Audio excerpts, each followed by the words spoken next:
Hello বন্ধুরা, কেমন আছো তোমরা সবাই? নিশ্চয়ই ভালো আছো। আমরাও অনেক ভালো আছি। আমার চ্যানেলে তোমাদেরকে অনেক অনেক স্বাগতম।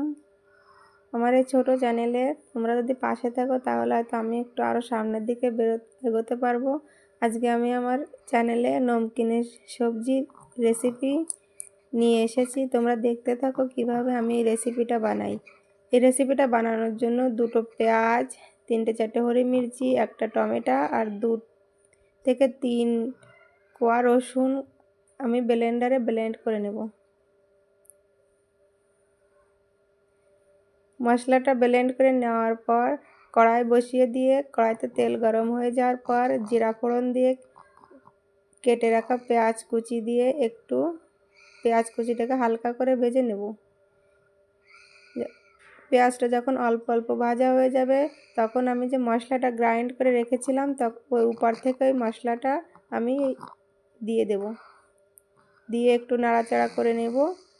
তারপরে এই মশলার ভিতরে আমি লবণ, হলদি পাউডার, মির্চি পাউডার আর ধনিয়া পাউডার দিয়ে একটু জল দিয়ে মশলাটাকে ভালো করে কষিয়ে নেব।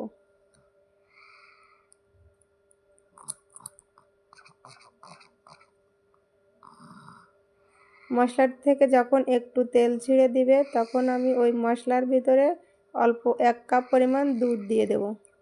দুধ দিয়ে মশলাটাকে আমি আর একটু কষিয়ে নেব।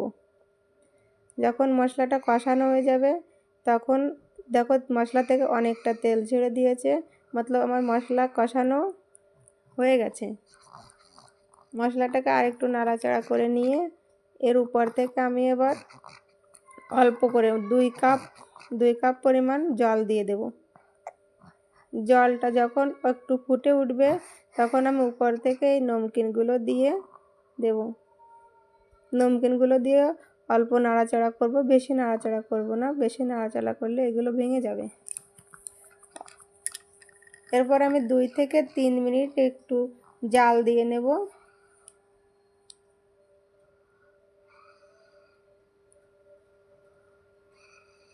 হালকা হাতে নাড়িয়ে নিব। আমার সবজি প্রায় কমপ্লিট হয়ে গেছে। 2 থেকে 3 মিনিট সবজিটা জাল দিয়ে নিয়েছি। এবার সবজিতে জলটাও ফুটে উঠেছে অনেকটা।